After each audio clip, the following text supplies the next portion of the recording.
Let's away now to Barcelona and the Formula One qualifiers.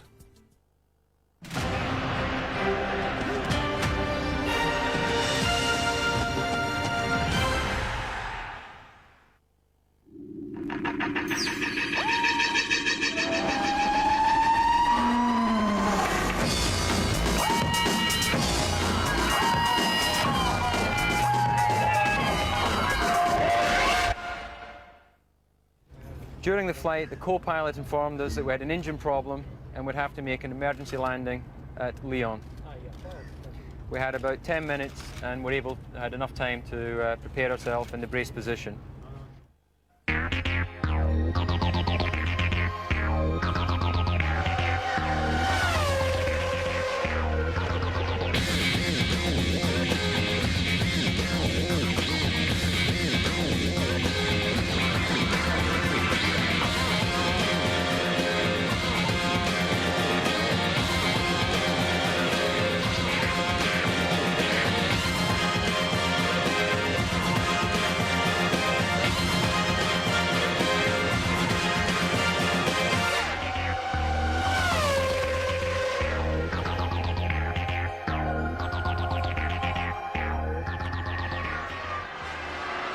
The importance of David Coulthard's triumph in the British Grand Prix at Silverstone has been put sharply into context. We saw a joyful winner, and Heidi, his fiancée, glowing with pride. On Tuesday, they both survived, along with his personal trainer, when their private jet crash-landed at Lyon, en route to Nice and the Scots' home in Monaco. The British pilot and co-pilot were both killed. And now Coulthard has to push the experience and the headlines to the back of his mind. It's very much business as usual at the Catalunya circuit, where he made his Formula One debut 6 years ago. Coulthard's here to do his job for McLaren, and the team decide that a statement is the best method of feeding the inevitable media frenzy. On impact, the plane's wing tanks ruptured and there was a fire on the right-hand side of the aircraft. When the plane finally came to a rest, the front of the cockpit had broken free from the main fuselage. At this point, we established the only way out was through the front, and Andy led the way through the debris. And as this part was 3 or 4 feet off the ground, I followed to enable Heidi to be able to get down from the aircraft. Once we were all clear of the plane, I returned to the plane to see if there was anything I could do for the pilots, but there was nothing I could do to help. In less than a minute, the emergency services arrived, and I would like to express our thanks to the French emergency services and airport authorities for the professional and swift response. Hello there, welcome to Barcelona. So David Coulthard races this weekend. He's been typically dignified and courteous, but there's no disguising the fact this has been a horrifying chapter in his life. But should he be driving at all? Gauge his mood now in conversation with Martin Brundle. I know you thought long and hard about how you were going to approach this weekend with regard to the press and whether or not you were going to drive. What was your thought process? Well, as soon as I knew physically I was fine to drive the car. Psychologically, I have absolutely no problem with driving at this circuit and this race so soon after the accident, because I believe pilots of aircraft are in the same sort of category as racing drivers. It's not a 9-to-5 regular job. You know, you have a passion for that job, and I didn't know the pilots, but the short time that I did spend with them, I could tell that they were enthusiastic towards the sport, as so many people are. And as I would want them to continue doing their job, had the circumstances been different, I firmly believe this is the best way I can pay my respects to them in what they were doing, a very professional job, and being here and racing and continuing to try and do my job to the best of my ability and to keep my focus on trying to win races and win a world championship. So many people are saying and asking, was there any point where you thought you were going to die? No, not at all. I obviously, you know, having a relationship with Heidi like I do, my first concern was for her. But at no point did I feel that I was in that sort of danger. Obviously, I knew potentially it was going to hurt, and obviously I feel terribly for the family of the 2 pilots who were amazing throughout the whole thing. But personally, I didn't feel that sort of fear. So after that miraculous escape, has it changed your perspective on life? Oh, absolutely. You know, you can't have a situation like that which brings you so close to the realities of how fragile we are on this earth, and not have, you know, a change in some way. You know, I obviously felt very close to Heidi beforehand, but I have an increased sense of how lucky I am in my life and what I have. You know, I don't live in the real world being a Grand Prix driver. You know how lucky we are that we get to compete, to drive our cars, and get paid for it. You know, our hobbies, our passion, and it's made me realise just really the importance of family and friends, and you know, really to. You know, I felt I was pretty focused before, but I feel a renewed focus and a renewed determination to get as much out of every day as possible. Drawing a line under that then, and looking to the Spanish Grand Prix, how have you physically been in the car? Have you had any problems? No, not really. You know, I've got a few little bruises, but that is not at all going to affect the way I can drive the car. Obviously, I expect to be a little bit more sore come Sunday evening than would be for a normal Grand Prix, because I'm starting in slightly worse physical condition. But the important thing for me was, from my first lap on Friday, I was quick, focused, and thinking about how I can get the most out of the car. Well, that's a very thoughtful David Coulthard there. He's bruised, but he insists he's mentally and physically fit to drive at the Spanish Grand Prix. Before he sat in the McLaren, though, Coulthard had to satisfy the demands of one man, Formula One's medical supremo, Professor Sid Watkins. Professor Nowler and Dr. Ism and myself met with him at 4 o'clock this afternoon. And we had to look at his physical injuries, which were very minor. Has a little bruising on his chest wall on the right side. Apart from that, he's physically absolutely intact. Mentally, he's very powerful, no problem. And we had no hesitation in saying, sure, go ahead and have a go. Is there an element, do you think, of delayed shock? Is that possible? No, I don't think so. These young men are used to having big accidents themselves. And, you know, they get out of the car and, I mean, you have difficulty in stopping them getting into another vehicle right away. So, you know, they're all mad, but they're all okay. What did you say when you first saw him? I can't tell you, it was impolite. Whatever it was, it's worked. David Coulthard, quickest in the first session and second behind Michael Schumacher in the second practice session today. Welcome to the ITV studio. We are trackside with Tony Jardine and Patrick Head, Technical Director of Williams. Patrick, you had David Coulthard with you. Indeed, you gave him his debut here back in '94. Does it surprise you at all that he is driving this weekend? Yes, it does. It's amazing seeing the pictures of the damage to the aircraft. To think that any passenger on board that could be in a condition to drive in a Grand Prix, and I think they are incredibly lucky. It's obviously very sad for the pilots, and but it's just amazing that I mean, in these small jets you just only have a lap strap, very simple seat belts, so it's amazing that they weren't more hurt. When you say it surprises you, does that mean that you, if he'd been your driver, you wouldn't have fancied him in a Williams this weekend? I think you know, we'd leave it to the driver and Sid Watkins, really. But I think the thing that amazes me is that he hasn't suffered more bruising and strains, and thank goodness that he didn't. Yes, indeed. I mean, Tony, it just goes to show that Coulthard, and indeed every one of the Formula One drivers that we talk about, are really a breed apart. Well, they certainly are, but I mean, he's a very decent bloke. He's a very sensitive bloke to what's happened, particularly, as Patrick said, to the pilots as well. But they're conditioned to having accidents on the track, but nobody is conditioned to that sort of thing, and thank goodness, you know, the majority of us will never have to go through that sort of trauma. But to climb in the car as he did on Friday, and again this morning as he did, he seems to have been unaffected by it, and he's concentrating on the job in hand, which is great for us, great for McLaren, great for him. He was fastest in the first session this morning. You saw him taking the fastest time there. How much he's going to get battered in the cockpit by the end of Sunday, we don't know. He's bruised down the right-hand side, a lot of right-hand bends here, but he's a very fit boy. Okay, well, let's move on.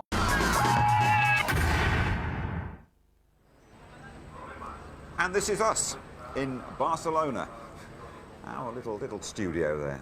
the Swiss family Robinson hut that you just saw. You rejoin us for the qualifying session for tomorrow's Spanish Grand Prix. It's a very pleasant 22 degrees, and as Patrick Head has been telling us, the teams are hoping for a spot of precious cloud cover. Let's join Martin Brundle and say a very good afternoon to Murray Walker. And this is me in Barcelona. Track temperature going up.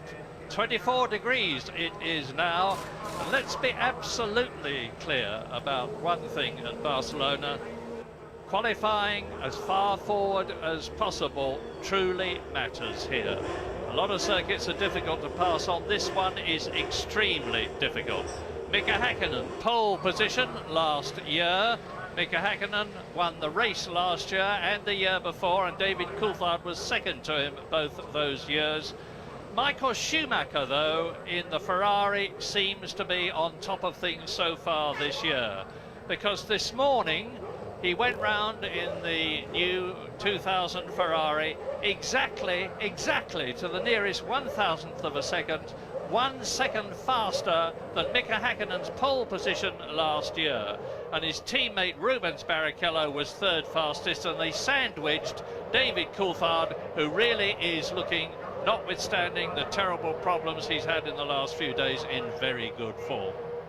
Yes, the chat in the paddock really is the Ferrari faster or is the McLaren the best car out there? I don't think we've seen absolutely a clear-cut answer on that. They're certainly, thankfully, a lot closer than they have been in the previous 2 years, where McLaren really could easily have won this race by a lap or more. And so Schumacher has some pace, Barrichello not far behind. Ralf Schumacher going very well in the Williams, and it's certainly not a cut-and-dried case as to who's going to be on the pole or even on the front row for this weekend's Grand Prix. Well, as you see, we're getting them out good and early. I was worried, as usual, that we'd probably have about half an hour with nobody on the track. But Bridgestone told me that they're expecting quite a few drivers out early to put it in a banker, that is to say, a lap time that will guarantee them a place on the grid, and then they'll try to improve on that subsequently, depending how the weather goes. Now, since I started talking to you, the temperature has gone up yet further. Martin and I are always a bit suspicious about the track temperatures, but if you're getting consistent moves one way or the other, I think you can take it as read that things are changing. And Alesi may well have done something very sensible. He's in the Prost. This car now seems to have reliability. What they're looking for is speed. He's got out good and early, and obviously he's the fastest man on the track so far, with that temperature creeping up all the time. Now, this morning, as I said, David Coulthard was extremely quick. The other very significant thing, I think, was Schumacher, not Michael Schumacher, but his brother Ralf, because in this magnificent Williams BMW, which is shaking us all rigid this year in comparison with expectations, he was fifth fastest, and for a long time was second fastest. Yes, the McLarens and the Ferraris are continuing to dominate, but not by all that much, with Ralf Schumacher and the Williams BMW very close to them. And as a matter of fact, they're all pretty close, because as you heard from Pedro de la Rosa, they do an enormous amount of testing here. Yes, and Alesi, I think, working less hard at the steering wheel than he has done in previous races in this Prost.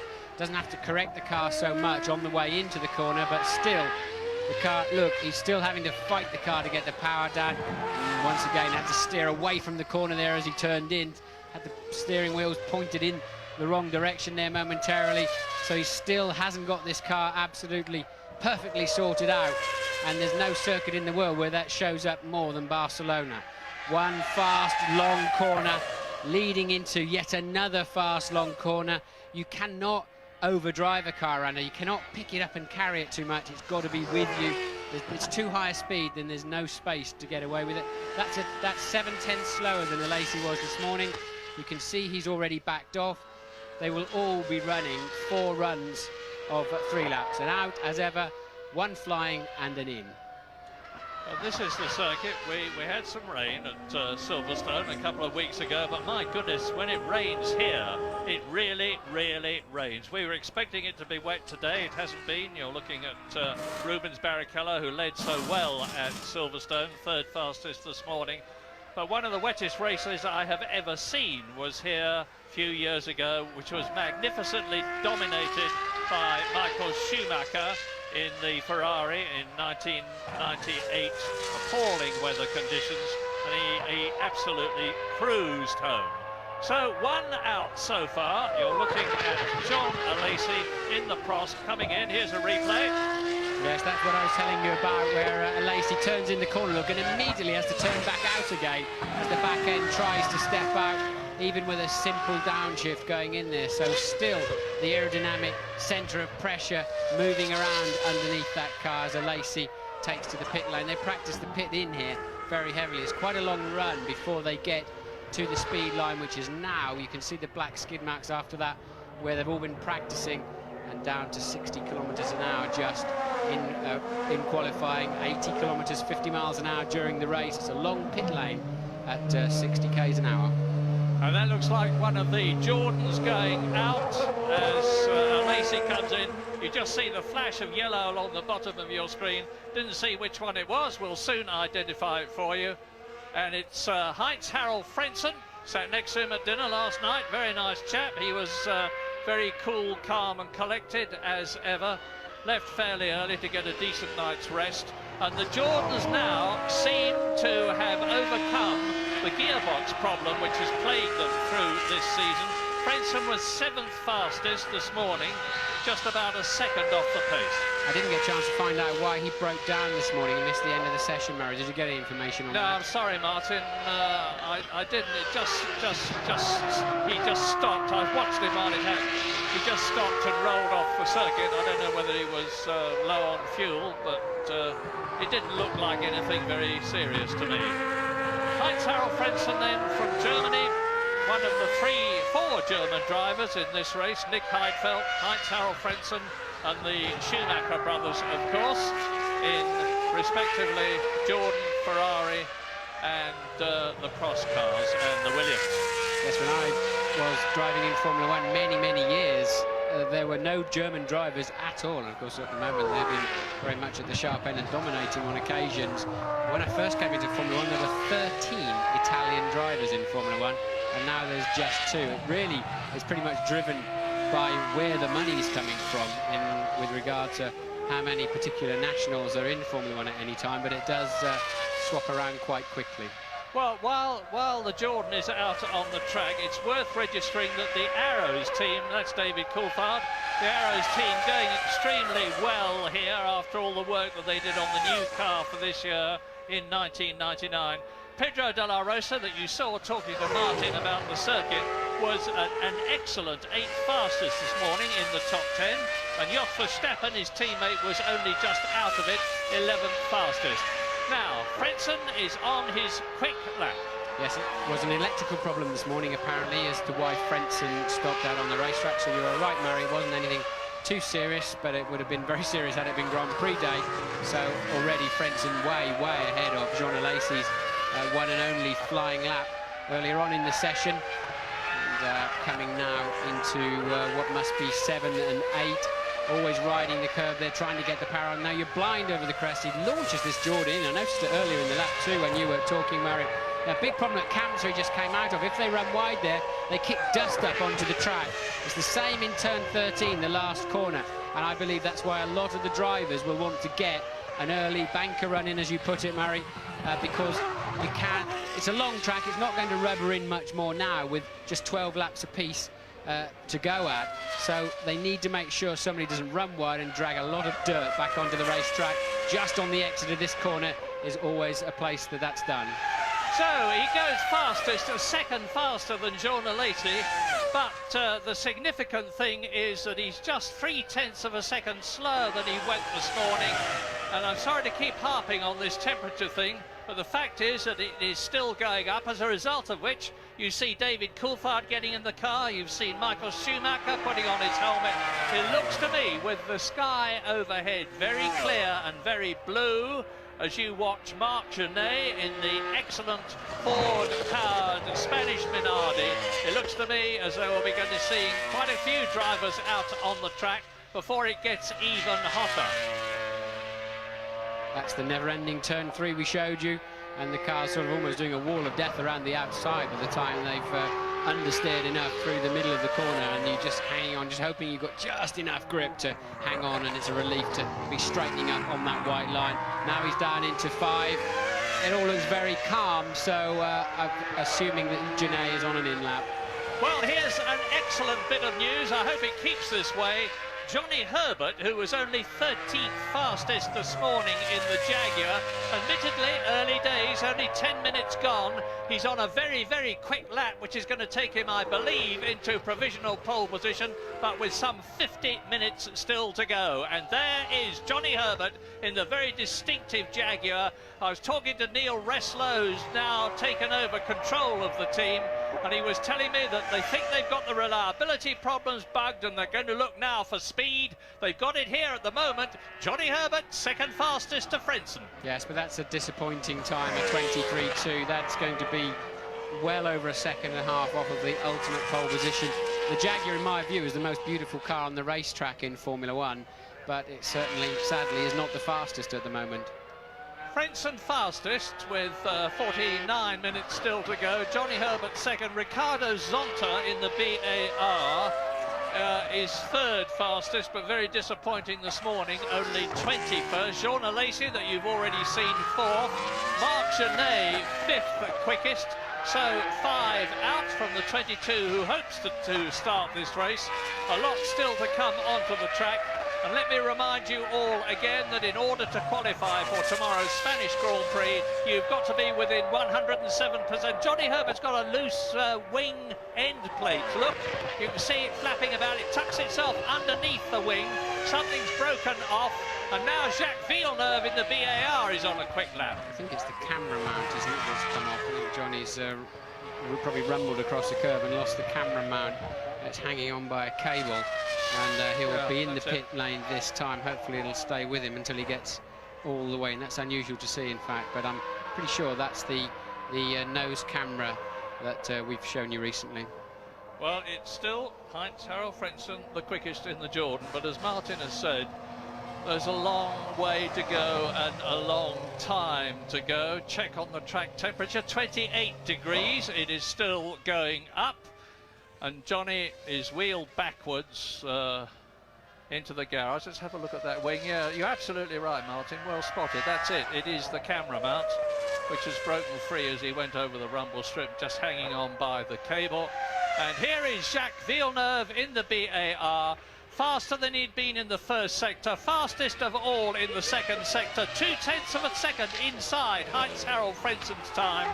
This was the man who at the British Grand Prix was running well in the points until he struck a problem at the end.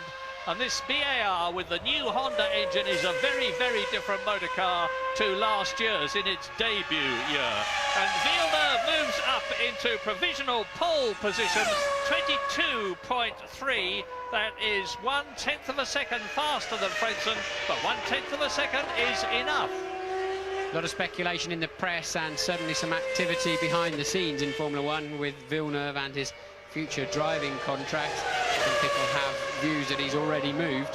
Interesting to see, but I think there'll be some quite early action this year on the driver contract front, that's for sure. Yep, Villeneuve is rumoured to have moved, as you heard earlier on from Jim Rosenthal when he was probing, metaphorically, Patrick Head. There's even rumours that Jenson Button has signed for Williams next year. Everybody in Britain will be hoping that's true. And Ralf Schumacher, the man I was talking about as being the sensation of this meeting, in my opinion, so far, is really flying in the Williams BMW with 46 minutes still to go. He's gone through the first sector fastest of all. Here he is in the very distinctively liveried Williams BMW, which reminds us of the year that Nelson Piquet drove for Brabham with BMW power with exactly that livery. Funnily enough, no BMW round wall showing dramatically on the outside of the car. It's on Schumacher's helmet. Now, how is he going? He's going to be going into provisional pole position, I do believe, and the answer is yes, he does. The first man under 22, 1 minute 22, with that time of 1 minute 21.823, and already, just 13 minutes into the session, we've had 3 different men heading it. Frentzen in the Jordan, and then Villeneuve in the BAR. Now Ralf Schumacher in the Williams BMW, and we've still got Hakkinen to come out, Coulthard to come out, Barrichello and Michael Schumacher, and here is Barrichello, pole position at the British Grand Prix. Yes, 1:21.8 there from Ralf Schumacher on current provisional pole is faster than Hakkinen's pole of last year. We used to do 1:17s around there when we had decent tyres and a decent amount of downforce, and the cars were significantly more drivable than they are now. But nonetheless, that's still fantastic progress from the Williams team. Ralf last year did a 23.3, so Williams have found 1.5 seconds since last year already, and that's including installing a whole new engine in the car, Murray. Yeah, and they've got a new second-generation engine. I was talking to Dr. Mario Tyson just before I came into the box, and he told me they've got a new second-generation engine coming along, like the Mercedes-Benz, like the Honda. It'll be even better than the current one, and Rubens Barrichello looks as though he's going to be provisional pole position holder number 4 in a few seconds' time. 44 minutes still to go, and Rubens Barrichello is faster in the first and second sectors than he's been, and anybody's been for that matter so far. Coming down to the last corner, turn 13, he can see the grid unfolding before him. Over the line he goes, Rubens Barrichello, 1:21.770, and that is the 4th provisional pole position holder, and we've got more to come, no doubt about that. James has some news for us down in the pits. Yeah, just reflecting on what you were talking about a second ago, Martin, with Ralph's time. And it's in fact a second slower than he did here last week, which is some indication of just how hot it is here this afternoon. But on Rubens Barrichello, I'm told, I was speaking to him just before, and he said apparently Ross Brawn has been really good to him this weekend. He's put his arm around his shoulder after the 2 disappointments that Rubens has suffered, hydraulic failures while leading the race at Silverstone and as well in Brazil. Apparently Ross has said to him that he's already done more for Ferrari in 4 races than Irvine did in 4 years. Praise indeed. That'll please Eddie, but now Jacques Villeneuve, that you just saw as a provisional pole position holder in the pit lane there, is down to 4th fastest, because Jarno Trulli in the Jordan has gone ahead of him. His teammate Heinz-Harald Frentzen is in 5th place. Barrichello, Ralf Schumacher, Trulli, Villeneuve, Heinz-Harald Frentzen. Eddie Irvine is out on the track in the Jaguar, just completing the lap now. Irvine is 5th fastest, faster than Heinz-Harald Frentzen. Yes, the reigning world champion, you saw him, Mika Hakkinen, coming onto the track. I think Coulthard's on the track too. Both McLarens out at the same time, which I always think is silly when teams do that, because if one goes off it spoils the lap for the other, or if somebody else goes off altogether and the red flags come out, then both cars lose out at the same time. But anyway, that I know in the McLaren team they're free to run their own individual policy in each car with regard to when they want to go out for traffic, etc, etc. But anyway, both of the McLarens on the racetrack. Jenson Button currently on a good lap too, that's going to pump him somewhere around Eddie Irvine in 5th or 6th place when he comes over the line. Now we picked him up now through the last 2 corners. Jenson, this is such a tough corner, this last one. It's brilliant fun, but it certainly takes some hanging on to. And Button goes 7th, yes, just behind Frentzen. So 22.6 for Jenson Button. Ralf Schumacher, his teammate, up in 2nd at the moment on a 1:21.8. Excellent that for Jenson Button. He was 10th fastest this morning. He's 7th fastest at the present moment.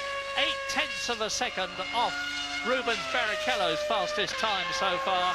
And it's the first time in sort of competitive conditions that Jenson Button has driven here on this Barcelona circuit. Yes, he's had a lot of testing miles like everybody else, but when you get the pressure of actually having to qualify or race, it can be a very different thing. How is Mika Hakkinen doing? Well, the Finn now is on what he hopes is going to be the lap that moves him up into provisional pole position, but he'll have to do better than he's doing at the present moment. 4/100ths of a second off the pace. He can make that up, of course, in the remaining 2 sectors and more.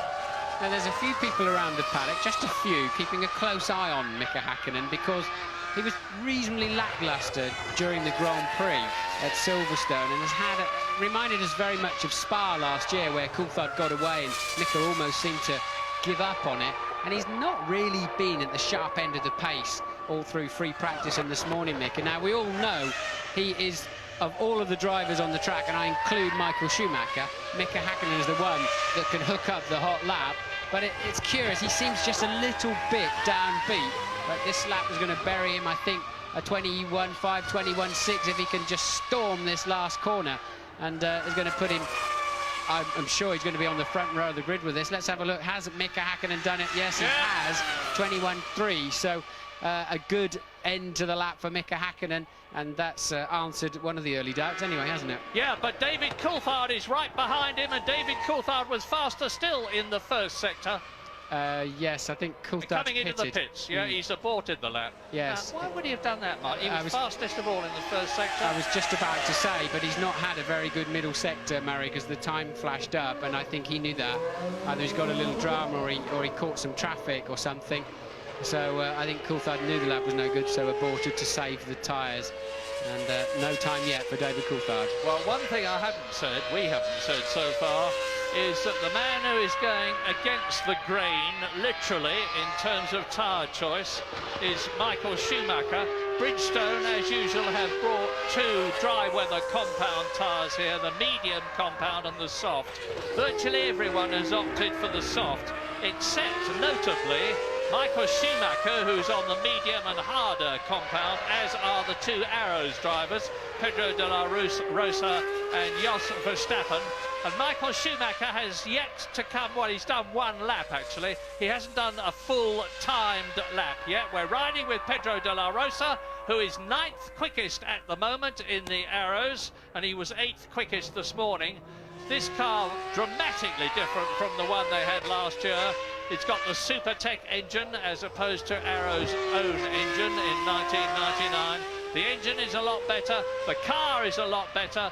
Pedro de la Rosa, the Spaniard, he's in his home country and he's now got a season's experience behind him, and he's not happy with that lap because he turns in. 38 minutes to go. Mika Häkkinen, 0.4 of a second faster than Barrichello, just over 0.4 quicker than Ralf Schumacher. Trulli is 4th, Villeneuve is 5th, and Irvine is 6th. News from James Allen. Just what David Coulthard didn't want. Something is definitely afoot. At the moment, he's still sitting in his race car. The mechanics are looking around the back of it. He looks pretty calm, but Ron Dennis, the team boss, is looking quite agitated. Obviously, he wanted David very badly to get a number on the board here as early as possible to steady him down after his extraordinary aeroplane accident in midweek. But the mechanics are currently preparing the spare car for Coulthard. So there is some kind of gremlin at the back of this race car of Coulthard's, and I'll keep on top of it and let you know what happens. Now we're watching Michael Schumacher, who's on his quick lap. He's done his out lap. He's on the 3rd of 12 laps that he will be doing this afternoon. Out of turn 2 into that long 180-degree turn 3, going about 145 miles an hour as he exits it. Builds up to 170 miles an hour, then down into 3rd gear. As you can see, he's faster than Mika Häkkinen in the first sector. Goes round turn 4, a double 90, now down into the left-hander turn 5, starts dropping downhill a bit now towards turn 7, which is the lowest point on this circuit. It's actually got far more gradient than it would appear to have looking at television. Now he's climbing up again towards Kampsa, the 5th gear, 120-mile-an-hour corner, and he's completed half a lap, and he's still 8/100ths of a second inside Mika Häkkinen's time. I remind you, the pole position front row of the grid here for the Spanish Grand Prix is of vital importance, and Michael Schumacher last year was not there. Well, this Ferrari's got very, very good basic speed around now, because this is not a particularly good lap from Michael Schumacher. 2 corners where he didn't really get to the apex at all, and I think that's cost him that provisional pole at the moment. Turn 4, he was nowhere near the apex he wanted, and certainly the same through turn 7. But Michael's first lap on the board, he's in 2nd place. We'll be back very shortly. 33.5 minutes to go, all quiet on the Western Front. Nearly everybody is in the pits. Just Ralf Schumacher is on the track. Jarno Trulli is out on the track. Johnny Herbert, Heidfeld are out. So that will be advantageous to them. Comparatively little traffic as in comes Michael Schumacher. Häkkinen is still quickest. Yes, while you were away in the break, nothing significant happened, certainly visually, but Michael Schumacher elected to do 2 flying laps, so he's now restricted himself this afternoon to just 3 runs. At least that's going to give him a total of 6 flying laps, whereas the 4-run solution only gives you 4 flying laps, but each time with a fresh set of tyres. Michael obviously thinks he's got a chance of getting a faster lap of the second lap. Well, he did go faster on the second lap, only by 1/10 of a second, and did not improve his grid position. He just moved slightly closer to Mika Häkkinen. I had someone who should know saying to me he's the only one in the field who's got the brains to think of that. Well, he's certainly a very mentally driven person, is our Michael, and he's got good people around him as well to help him try and think outside the circle, I think, is one of those unpleasant expressions people use, or a bit of lateral thinking, and hey, how can we do this slightly differently and get an advantage? 32 minutes to go, and we have had 5 different people in provisional pole position already. Heinz-Harald Frentzen, Jacques Villeneuve, Ralf Schumacher, Rubens Barrichello and Mika Häkkinen, who is still there. James, what's the news? Reflecting on what you were saying there, what Martin was saying, in fact, my information is that Michael's brother Ralf was also very seriously contemplating running the harder tyre today. They've obviously been talking a lot since last week's test coming here this weekend, and Ralf has hardly used the softer tyres throughout this weekend, but at last minute I think obviously someone at Williams, or maybe the lap times that Jensen was pulling, made Ralf decide to switch to the softer tyre. But it's obviously a ruse that Michael's had up his sleeve. A quick update for you on the McLaren situation. Coulthard is out of his race car. There does seem to be something wrong with it, and he is switching to the spare car. There's an atmosphere of controlled panic amongst the mechanics and the engineers. Coulthard staying calm though. Obviously he's got his eyes focused on the main prize. Yes, unfortunately for Coulthard, that T-car is not allowed to be used at any other time until qualifying starts, so it's about to turn its first wheel of the weekend. Not what he wanted at all. Maybe for his 2nd or 3rd run he could have used it ideally, but that's going to be a totally fresh experience for Coulthard, but I guess he's had a few of those this week. Well, just about halfway through the 1-hour session, and Fisichella has still not qualified. He's out now on the track, and I've little doubt that he will qualify, because he went fairly well this morning. 12th fastest in the Benetton, which is shortly to become the Renault team sponsored by Benetton, as opposed to the Benetton team sponsored by Benetton. That'll be the year after next. You've heard from Mike Gascoigne that he's going there as the technical director, and Flavio Briatore, who is in charge, is casting his experienced eye all round the paddock, looking for good people. Plenty of them, some time to go yet before it's Renault, and now you're watching the Prost of Nick Heidfeld, who was actually faster than his more experienced teammate, Jean Alesi, the most experienced man in Formula One these days, Alesi, this morning, that is. Nick Heidfeld, the German Formula 3000 champion of 1999. He's currently 15th fastest, but he's much slower on this lap than he was on his previous quick lap. The top 10 so far, with 29.5 minutes to go. Häkkinen and Schumacher, row 1. Barrichello and Ralf Schumacher, row 2. Trulli in the Jordan and Frentzen, his teammate, row 3. Jacques Villeneuve and Eddie Irvine, that's a good one, in the Jaguar. I think the highest the Jaguar have had a starter this year was 7th for Eddie Irvine. And the 5th row of the grid, Jenson Button in the 2nd Williams is there, 1.2 seconds off Häkkinen's pace, accompanied by Fisichella, who's just moved up to that 10th position. So everybody is safely in, but David Coulthard is 22nd and last at the present moment as we look into the McLaren pit. He's only done 2 laps, he's got 10 laps to go, he's got 28.5 minutes to do them, so there's not a problem there, but it would be nice to see him out on the track very soon. He really, really deserves to be there. Watching the stuff flutter past the door there of the McLaren garage and dust and debris, the drivers are always talking about the wind being critical around here, because a lot of high-speed corners at some point, necessarily with a racetrack, you end up back where you started. You've got to go through whichever way the wind is blowing. You've got to turn through it. It unsettles the aerodynamics of these cars quite easily, and the wind speed has doubled to 2.1 meters per second since the beginning of the session. And as soon as you get any kind of wind speed around here, the drivers start whinging of the car's not doing what it should, as Barrichello drops a wheel into the dirt in 7 and the Arrow stalls. And the track temperature starts to creep up again. It had gone down a little and it's now back up to 28 degrees, which is as high as it's been this afternoon. So Häkkinen still quickest. McLaren, and Häkkinen of course is Mr. Pole Position these days. He's got 24 of them, which is actually more than Michael Schumacher, one more than Michael Schumacher. We're watching the British Grand Prix pole position holder, the third in his career, Rubens Barrichello, as he too aborts the lap. That's his 6th lap. He's had 6, he's got 6 to come. He comes into the pit lane in the Ferrari, hits the pit lane speed limiter, which now operates off the front wheels as a result of the revised electronic regulations, and turns in. And he's forwarded into the Weybridge area where he will see a red light. If he passes that, he's disqualified from the weekend. And Verstappen, you see now, he's just gone up to 10th place, has Jos Verstappen, with a 122.6. Barrichello in the Weybridge area on a 121.7. As I've said to you before, the big drama of going in there is none of your mechanics are allowed in there. It's like a parc fermé.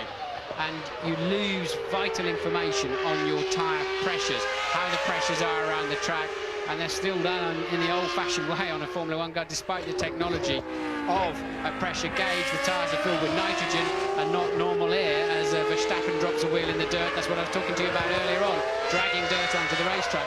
They use nitrogen to make sure there's no vapour in it. Normal air has a content of vapour, and as soon as the tyres start running at 90 degrees centigrade, of course, the air starts to expand if it's got any vapour in it. But you lose that vital piece of information when you're pushed into the Weybridge area, as Verstappen is about to spoil what I think is the outlap, actually, of his teammate De La Rosa.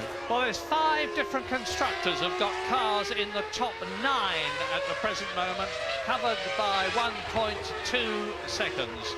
And that little margin is very significant. And news from Louise Goodman. I've been down at Jaguar checking out this business with the camera which we saw falling off Johnny's car. I've had a look at the front wing. The mountings are totally sheared off. I've never seen that happen before. The camera has been running that position on other cars, but interestingly, it's never been running that position on the Jaguar before. No signs of Johnny hitting anything, so I can only assume it must have been something to do with the vibrations in the front wing of that Jaguar, but it's an interesting one anyway. Thank you for that candid camera report there, Louise. And we're back on track now with De La Rosa heading towards turn 4 from his overhead camera.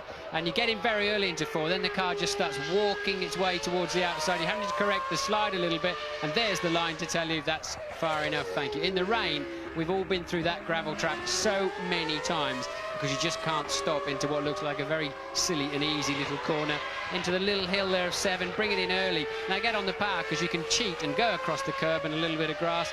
And this is Camp, so De La Rosa talked us through this corner, and it tucks in just at the end, look. And now you can quite easily head down into what is a huge stopping area. The car's got tremendous deceleration there. And then you just got to stay inside and feed as much power as you can get in. You can see him balancing the throttle with the steering wheel, and catapult your way then into 11, and 12 falls away from you. Let's see if he lifts the throttle at all. No, he did not, did he? And then down into the famous 13, and we've gone off board now, unfortunately. I'd love to have gone through there with De La Rosa. He goes over the line, and he is in 9th place. Excellent, excellent lap. Very interesting situation as De La Rosa moves into the top 10. Last year, his first year in Formula 1, he didn't have much competition from his own team. The Japanese driver Tora Takagi, who has retired from Formula 1 and gone back to Formula Nippon in Japan, was his teammate. But now he's got Jos Verstappen, the Dutchman, the very experienced and aggressive Dutchman, in the team with him. And Verstappen is 11th at the quickest moment at the moment. De La Rosa is 9th, and between them there is just 1/100th of a second as Mika Häkkinen crosses the line. That is into his 6th lap now, so he's done, or will have done, his half his allocation. They're allowed a maximum of 12 laps. He's fastest so far. Michael Schumacher significantly is still in the pit lane, and he's only done 4 out of 12 laps. Well, either the sound is not dubbed on the picture correctly here by the Spanish TV company, or Hakkinen was still busy shifting down in the middle of turn 1. I suspect he hadn't got any such problems because, as you can see, he's very, very fast so far. So Hakkinen then through 5. Fantastic traction for him coming out of there then. It's a sweeper into this next section where you've just got to be smooth. You must not brake too late, and then over the blind crest at Campsa. And bumpy on the exit. There's the dust I keep telling you about. They drag back on the racetrack. And now heading towards the end of the lap, Murray. Well, he is as quick as the previous quickest man through that second sector, notwithstanding just putting a wheel at the back off the track and kicking up a few stones. I don't know that he's going to be quicker on this lap. He's a 1/10 of a second faster than Michael Schumacher at the present moment. With 22 minutes to go, he's not happy. Into the pit lane, aborts the lap. Mika Hakkinen still fastest. Michael Schumacher second. Rubens Barrichello third. Ralf Schumacher a superb fourth. Trulli, Frentzen, Villeneuve, Irvine. 9th is De La Rosa, 10th is Button. Yes, David Coulthard at the back of the grid at the moment. We think they found Coulthard goes third. Coulthard out of view of the cameras on a 21.5. We think they found the fuel problem on his car. He was in the race car. So now they finally picked up Coulthard, but that's the end of his first hot lap as they were following Hakkinen into the pits. And David Coulthard up onto the second row of the grid. Just 0.2 of a second off a pole at this time. Michael Schumacher, as ever, seems to be between him and Hakkinen, who's currently on the pole. People were saying to me, is David Coulthard going to be all right after that terrible, terrible air crash of his? And I said, yes, I'm quite sure he is. A, I'm positive that he will compete. B, of course, once you've got in the car and you're concentrating 101% on making it get round the circuit as fast as you possibly can, you have no thought for anything else, and you can't have any thought for anything else. I'm told from a source that I trust implicitly that the father of one of the pilots of the air crash rang the McLaren team to send a message to say, we want David Coulthard on the pole position and go for it, which is a very nice thing to do. Here, thank you very much indeed for that, sir. And David Coulthard is third fastest at the present moment. He's not going to improve on that lap. As you see, runs wide. That's Mika Hakkinen running wide onto the rumble strip. But David Coulthard's challenge now as Michael Schumacher comes out of the garage with 20 minutes and 8 laps to go. Coulthard's challenge is to get on the front row of the grid and displace Michael Schumacher. Now, David Coulthard is not going to be content with second position on the grid. The battle between him and Mika Hakkinen, for that pole position is just as intense as it is between any other drivers in the race. He's currently third with Michael Schumacher that you're looking at second. Mika Hakkinen in pole position, 20 minutes to go. Yes, see, the difference, you may think, oh, well, Hakkinen would start a fraction ahead of Coulthard, or Coulthard a fraction ahead of Hakkinen. Does it really matter? There's other aspects. As with anything in Formula 1, it's always more complicated than you think. Certainly in many teams, and in the McLaren team, would be different at Ferrari because Schumacher would get the call on everything at all times. But, you know, the fastest McLaren driver gets the choice of when he wants to stop in the race. He's got the clean side of the grid. He's got the nod into the first corner, I would say, in the unspoken word. So there are many issues as to which one of the teammates in many of these teams it affects them on race day much more than you might believe. Well, Michael Schumacher approaching the start of his quick lap, hopefully from his point of view to move back into the pole position that he's already occupied this afternoon. Meantime, his teammate Rubens Barrichello is on his 6th lap. He's in 4th position. As we've come to expect these days, it's the 2 Ferraris and the 2 McLarens on the front 2 rows of the grid. The order in which they're going to be there is anybody's guess. Now, here is Michael Schumacher starting quick lap number 7. This is his 7th lap. The target in the first sector is on the left. Mika Hakkinen's time, 23.806 seconds out of turn 2, out of turn 3, into the long turn 3. Yes, and Michael Schumacher still didn't make the apex into turn 1 that time, fighting the car, so he's getting near the limit. I think if he hooks one up, he's quite capable of sticking this on pole, but Michael definitely somewhere near his ragged edge. But look, it's a good first sector, 23.6. So, but this is not where Häkkönen's been quick. It's that middle part, and particularly the end, where Häkkönen's been quick. But we know from Michael's earlier lap, he made a couple of small errors, and if he can collect those up and correct them, he's got a good chance, I think, of taking provisional pole. Up through Campse, hard on the power look, and absolutely no problems at all as Michael heads down to the big braking zone. And he's chosen a good time because the temperature's coming down, and so is his lap time. Half a second inside Mika Häkkönen's time. This is going to be a meteoric lap. Last year's pole position time, 1 minute 22.088. Mika Häkkönen has already gone 7/10 of a second faster than that, and it looks as though Michael Schumacher is going to go faster still and throw down the gauntlet to the McLaren driver. And yes, he's done it. 1 minute 20.974.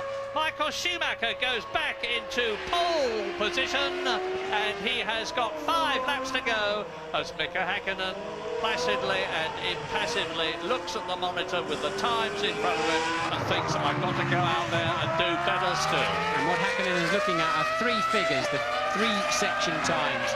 He's a 10th slower in the first section, 3/10 slower in the midsection, and a 10th faster than Schumacher in the last bit. So Häkkönen knows now where he's got to go out and pull something out of the bag. That was a cracking lap from Michael Schumacher, and he's still got a bit left in my view.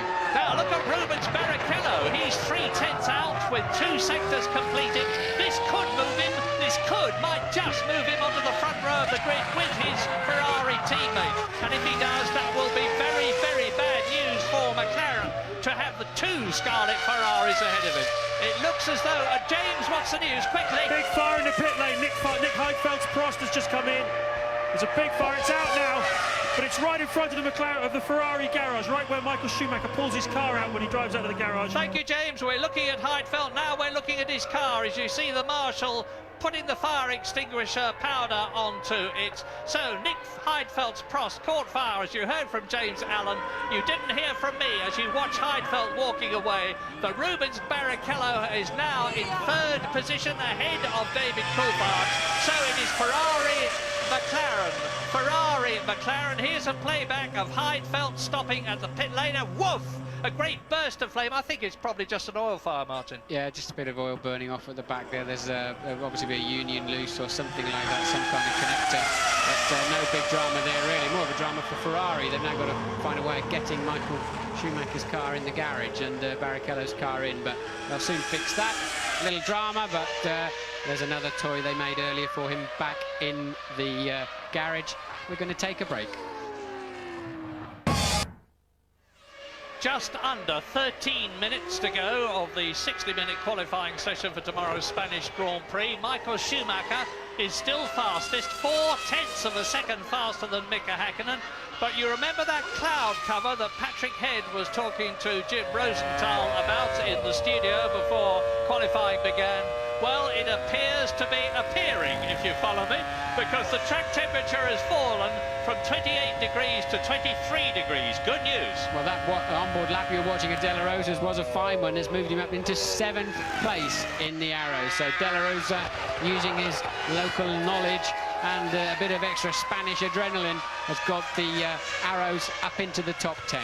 Now, is Mika Häkkönen benefiting from that cloud cover and reduced track temperature? The answer is, in the first sector, he certainly was, because he's gone faster there than he has been before, albeit 1/10 of a second slower than Michael Schumacher had been. Now, I would expect Schumacher to be coming out pretty quickly. We've got 11 minutes and 40 seconds to go in the session. Schumacher has got 5 laps left. Häkkönen's gone faster than he had been in the second sector. Now, is he going to move into pole position again? No, 3/10 of a second, nearly 4/10 of a second slower than Schumacher, who I think has got something in reserve if the track stays cooler. So Schumacher laid down the gauntlet. Mika Häkkönen could not respond. It was a reasonably tidy lap. So Häkkönen, 3.5 of a second. That's a lot. I think you find that's Coulthard about to start what's effectively his second flying lap because of that technical drama earlier on. So Coulthard now back into 4th place as Barrichello passed him. Coulthard now needing to hook one up. Remember what I was saying about how important pole position here is in Spain. Mika Häkkinen has had pole position in the first 3 races this year. Rubens Barrichello, and that's the Peugeot engine letting go. Rubens Barrichello was pole position in Britain. Michael Schumacher has not had a pole position since the Japanese Grand Prix last year, after his amazing return after breaking his leg at Silverstone in 1999 to Malaysia, where he took pole position. And Schumacher is in pole position now with just over 10 minutes to go. Schumacher's got 5 laps, Häkkinen's got 4 laps, Rubens Barrichello is third, has got 4 laps. David Coulthard is 4th and has got 5 laps. Ralf Schumacher is the top non-Ferrari or McLaren driver. Jarno Trulli, an excellent 6th for Jordan. Well, this is not going to take pole position for Coulthard, but he may just nick back 3rd from, or possibly even 2nd from teammate Häkkinen. So Coulthard must somehow not lift the throttle through any of the last 2 corners to be on pole. That's not going to happen, I don't think. But let's see if he can get it up onto the front row, or if he can just bump that Ferrari back, and he doesn't. He's 0.06 of a second shy of bumping Barrichello out of 3rd, and again, another disappointed McLaren driver. David's got another shot, though. As we watch Giancarlo Fisichella, 14th position in the Benetton. He's ahead of his teammate Alexander Wurz. Benetton did well earlier in the season, 2nd place in the Brazilian Grand Prix for Fisichella, but they've gone off the boil a bit recently, notwithstanding the fact that we can expect them to have improvements in their Supertech engines from Renault. Now, what's he done? Nothing. Yeah, as Pat Simmons, the technical director of Benetton, said they've got 3 bogey circuits. They were the same last year, and they're all on the bounce, and they're at the 3rd of the 3 of them now here in Barcelona. They're expecting to be much stronger in Nürburgring. That's a bit of a curious situation, because usually your car either works or it doesn't work, but they seem to have tracks they prefer. But Frentzen has moved up to 8th in the 2nd of the Jordans. Teammate Trulli is 6th, so that's bumped De La Rosa and Verstappen, the 2 Arrows drivers, now just filling out the top 10 in 9th and 10th. So Eddie Irvine 12th, Johnny Herbert, Jenson Button rather 14th, and Johnny Herbert 15th. Coulthard is only 4th at the moment, so Brits not having a good day here, Murray. No, they're not. 8 minutes to go, and it's looking pretty fraught as far as McLaren are concerned, although we all know from having seen it many, many times in the past that Mika Häkkinen, like the late Ayrton Senna, has this incredible ability to dig deep and produce a lap quicker than anybody else has done, right at the last knockings of the qualifying session, and that is 8 minutes away. Well, I saw Häkkinen make a mistake going into 11, and the back end stepped out a bit. We know Michael sort of missed the apex in turn 1 on his best lap, but then had a super lap towards the end. I think Michael's got every bit as much left in his pocket, which is a 10th or 2 tenths, as Mika Häkkinen has, and I would think Michael really must be sitting there quite confidently at the moment, expecting to start this race on pole position, but they've all got a run left. All the key players. The only person who's now finished his runs is Frentzen down in 8th place. Jordan again disappointing slightly here, but there's 7 minutes and 15 seconds remaining. Yeah, very disappointing for Frentzen. Less disappointing for Trulli, his teammate, who is in 6th position on the 3rd row of the grid. But I think it's going to go a bit quiet for the moment now. There'll be a great outpouring of motor cars onto the track with about 5 minutes to go. That's in just under 2 minutes' time. Eddie Irvine out on the track trying to improve on 12th position for Jaguar. His teammate Johnny Herbert is in 13th position. All good so far. Half a second off the pace in the first sector. Now, in order to improve his position by 3 places, Eddie's only got to go 0.2 of a second faster, and he'd be in the top 10. Now, I saw the Supremos of the Jaguar team saying that they're missing not having their own wind tunnel, which I think is absolutely correct. They are at a disadvantage over many of the teams, but they've got the same wind tunnel facilities that Stewart had last year, and were winning a race, and very, very much at the sharp end in many of the Grand Prix. So I fear their problems are not only not enough time in a wind tunnel at the moment. Well, they're doing a lot to put the management structure right. More of that in just a moment. Let's see how Eddie Irvine has done as he crosses the line, and he improves to 10th position. So there's a Jaguar in the top 10. Johnny Herbert is 15th, and Neil Ressler, the American who has got such an influential position in the Ford empire, announced yesterday that he's taking over Supremo role at Jaguar with an enormous amount of support from Ford and from people like Wolfgang Reitzler, the head man of Jaguar, Jonathan Browning, who's the managing director, and Richard Parry Thomas, who's their great man on handling. So there's all the brains and management ability in the world behind Jaguar, but it's a long, long climb to the top. How's Ralf Schumacher doing? Well, he is in 5th position, and we're looking at Ricardo Zonta in the BAR down at 17th place in comparison with his teammate Jacques Villeneuve, the 1997 world champion, 10 places ahead of him in 7th position on the grid. Never quite understand the Zonta situation. He came with highly recommended, really, didn't he? And he just seems, I've said before, it's just a half a step behind the car. Often he seems to be not quite in the right place on the racetrack. Lots of innuendo behind the scenes that Villeneuve, being the main man there and actively involved in the team, that Zonta is artificially kept back. I can't substantiate that, but certainly Zonta never seems to quite shine compared to what we were expecting from him. No, in his own words, he doesn't do well enough in qualifying. He's the Formula 3000 champion of the past, and he's the Mercedes-Benz GT champion, so he's got all the qualifications in the world. But doing well in lesser formulae, as we remember with Jan Magnussen, doesn't mean to say that you're going to do well in Formula 1. And he, one must say, hasn't done well in Formula 1 thus far. We've got 4 minutes to go. We're watching Johnny Herbert in the Jaguar, unhappy with his lap. He's down in 15th position. Things are not going well for Herbert this season, very sadly. Stewart last year, Jaguar this year, although of course he won the European Grand Prix for Stewart last year. Down into the last 3.5 minutes as we look at Jacques Villeneuve going for it. He's on his last lap now. He's on his 12th lap out of the 12 he's allowed. 0.6 of a second. He could move up into round about 6th position with a great deal of luck. Into the last corner. Turn 13 coming up shortly as he goes over the grid, and as he made it, yes, an excellent 6th position. He displaces Jarno Trulli, hides Harold Frentzen and De La Rosa to 6th position. So the first 3 rows with 3 minutes to go and a lot of action still to come. Schumacher and Hakkinen with 0.365 of a second separating them. Row 2, Barrichello and Coulthard, 2 McLarens, 2 Ferraris on the front 2 rows.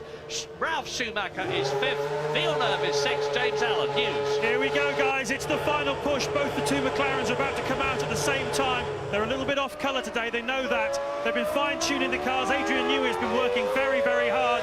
David Coulthard about to go out behind me. If they're aware of history, they'll know 2 things about this Barcelona circuit. The first one is that you tend to finish the race in the position you qualify in. Thing is that every time we've been here for 9 years, the winner has gone on to be the world champion. That's how significant this next few minutes is going to be. And both the Ferraris go out together. Let's hope that they get a breathing space between them. We don't want contact there. Just to remind you, those red lights are the new regulation to signify the pit lane limiter is on. So 2 Ferraris line astern. There's a Sauber between them, and then I think you'll see 2 McLarens line astern appearing in the scene in the background. Led by, and the 2 McLarens, as you rightly say, Martin, with Mika Hakkinen leading his teammate David Coulthard and Michael Schumacher leading his teammate Rubens Barrichello. So the top 4 with 1.5 minutes to go before the flag goes out. But as I've said before, provided you have started a lap before you reach the checkered flag, you are allowed to complete it.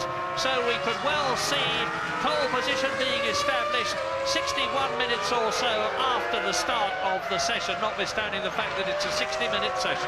Well, remember, Michael Schumacher missed his slot in Silverstone for this particular little activity of playing poker with the checkered flag. It was a strange situation there because the start and the finish line are in different places. We haven't got that situation here, and I think they're all going to make it just fine. De La Rosa goes up to 9th, Jenson Button 11th, Button up to 11th, but we're now watching the 4 main men on the front of the grid.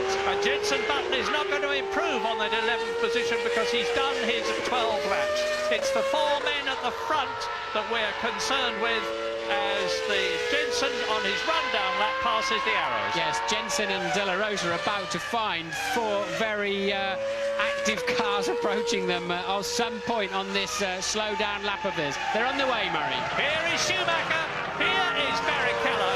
Schumacher out of turn 2 into turn 3.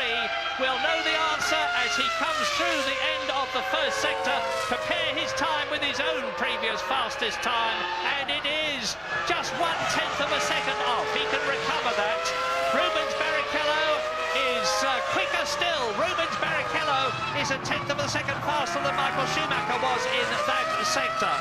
And Mika Häkkinen has yet to go through. David Coulthard is the same time in the first sector as Michael Schumacher. It's tremendously tough, tense stuff this, but it could be that Rubens Barrichello is going to take pole position for the second race in succession, and that would be sensational. But what about Schumacher now? He's still 1/10 of a second off, and Rubens Barrichello now has lost half a second compared with his teammate. Coulthard too. Coulthard, no, there's not enough grip in the track. They've missed the best of the track. I don't think there's going to be a lot of change at the sharp end, but Michael Schumacher is somewhere there. Häkkinen though, Häkkinen quick in the middle section now. Obviously not the track. The other guys must have made a mistake. Häkkinen on a 32-second mid-sector. Schumacher didn't change. What's Häkkinen going to do? He's some 20-odd seconds to go yet before Häkkinen crosses the line. Barrichello doesn't do it. Coulthard doesn't do it. What can Mika Häkkinen do? Let's look out for him. I'm going to have to look out of the window. I can't see. Here he comes. Over the line. And Mika Häkkinen stays in second position, 7/100ths of a second slower than Michael Schumacher. Well, that's how close it is, and for the first time this year, we have Michael Schumacher in pole position. It's the second time in 5 races, the second time in the last 2 races the Ferrari have been in pole position. Very good news for them in Spain, because last year, Häkkinen from pole position and David Coulthard from the front row just cleared off and won the race. So, Schumacher, Häkkinen, Barrichello, Coulthard, 2 Ferraris, 2 McLaren share the 2 front rows. Ralf Schumacher, a quite magnificent 5th fastest in the Williams BMW ahead of Jacques Villeneuve's BAR. 1 second, less than 1 second covers the top 6. Jarno Trulli is 7th in the Jordan and his teammate Heinz-Harald Frentzen is 8th. Pedro de la Rosa is 9th. Eddie Irvine and Jenson Button 10th and 11th. Johnny Herbert is 15th. So 1st and 3rd on the grid for the 2 Ferraris. That's the clean side of the grid. And the 2 McLarens on the dirty side, even if it's the inside when they get down there. It's a long, long run to the first corner. One of the longest in the world. Probably only Monza has a longer run down to turn 1. So perfect situation in many ways for the Ferrari team on the left-hand side of the grid. And Ferrari, of course, in a very strong position in both the Drivers' and the Constructors' Championship. Michael Schumacher leading David Coulthard by 20 points in the Drivers' Championship. And Ferrari 17 points ahead of McLaren. McLaren tomorrow must get ideally a 1st and a 2nd place. 16 points maximum, dramatically to improve their position in the 2 championships. And Michael Schumacher very happy, pole position for tomorrow's Spanish Grand Prix.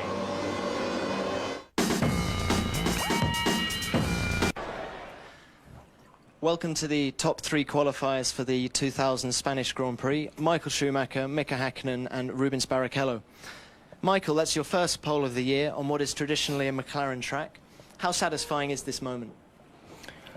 Well, it is obviously satisfying, but honestly, if you look back, since the beginning of the season, we always had the opportunity, but we didn't use our opportunity. As you see, things are so close. It's just, if you just get it perfectly right, you can do it. If you just do a little mistake, or if you have some flex and you cannot do your laps, then obviously you don't do it. But, you know, Pole position is nice, but on the other side, the race counts, and that's why I just want to wait till tomorrow. Michael, you mentioned the word perfect there. Given the amount of testing you do around here, was that lap as close to perfect as you can get? Unfortunately, with this condition we see here, with the wind, you always feel, well, you could have improved here and there a little bit. Whether you actually do or not, it's another question mark, but it was as good as it probably could have been for the circumstance. Okay, thank you, Michael. Mika, you seem to have been fighting the car a lot in the practice sessions up until now, but you seem to have solved the problems in qualifying. Does the car deserve to be on pole position? Yes, basically yes. I think we did not get, and I did not get 100% clear run in the whole session until the last run, really. So I didn't really get the opportunity to maximize it. Okay, thank you, Mika. And Rubens, it seemed that you could have caught Mika on your last run there, but you lost it in the second sector. Can you tell us what happened? Well, as Michael said, I think it was quite windy and it was unpredictable sometimes when you were out there. So in a way, I thought the car was better this morning with the setup it was than this afternoon. Not that we changed that much, but I didn't feel the car as good as this afternoon. So in a way, you know, it's good to be in the top three, but I'm disappointed not to be on the first row because I think it should have been better. Are the handling problems of Silverstone now behind you? We still have some kind of a problem.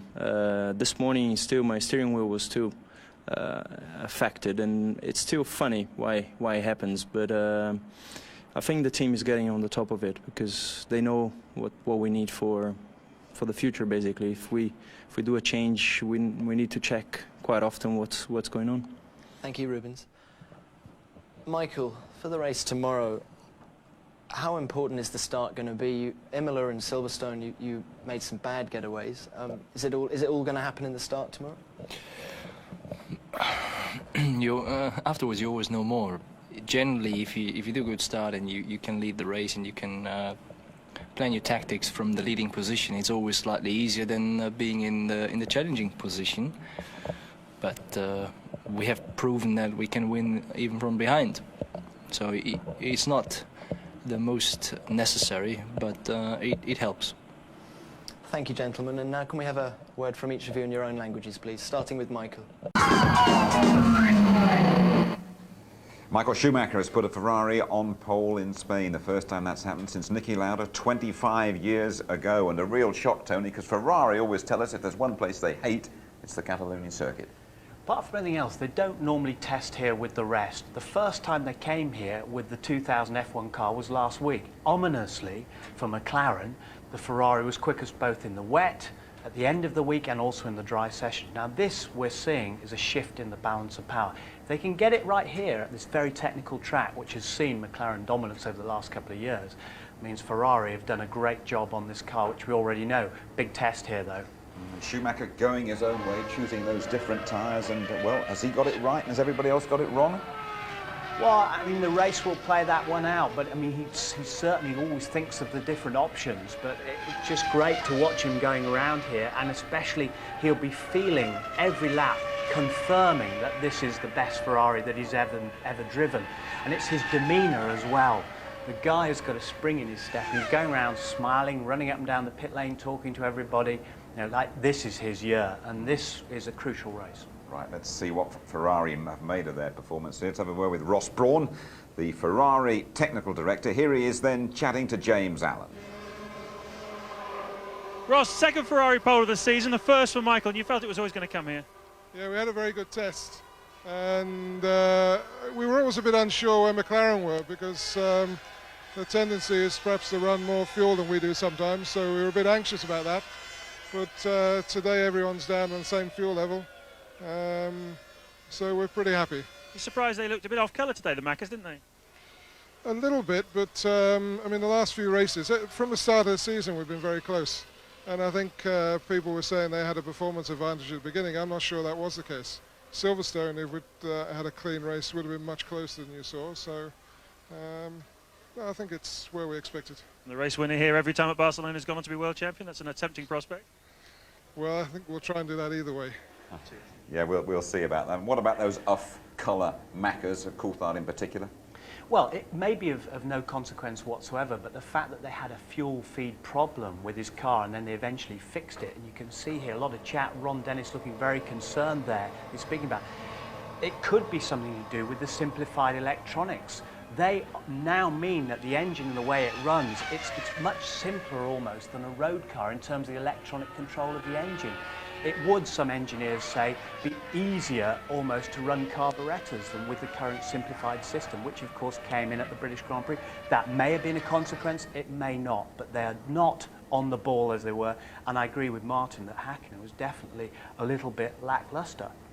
A word about Williams. We had Patrick Head here right at the start of the show, and Jenson Button has done pretty well. So has Ralf Schumacher. Perhaps we should give him more credit than we do. Ralf Schumacher, I think he turned it around a couple of years ago when he got that 6th place for Jordan at the British Grand Prix, and he's grown in stature and in strength. I think he's an incredibly good driver, good technical driver, so quick and so brave. The other thing is we saw at the British Grand Prix, and we might see here, he takes no prisoners, and that includes his brother as well. Absolutely. Tony Jardine, thank you very much indeed. Let me just remind you of our coverage of the Spanish Grand Prix tomorrow. As always, we're with you with the build-up from 12:15 tomorrow. Highlights, reaction, comment and analysis at 11:30. And on ITV2, we repeat that highlights programme 7 o'clock on Monday night. And there we are then, the first pole of the year for Michael Schumacher and his Ferrari. You know, that combination won here in the wet back in '96. Rain predicted for this part of Spain tomorrow. See you for the race. Bye-bye.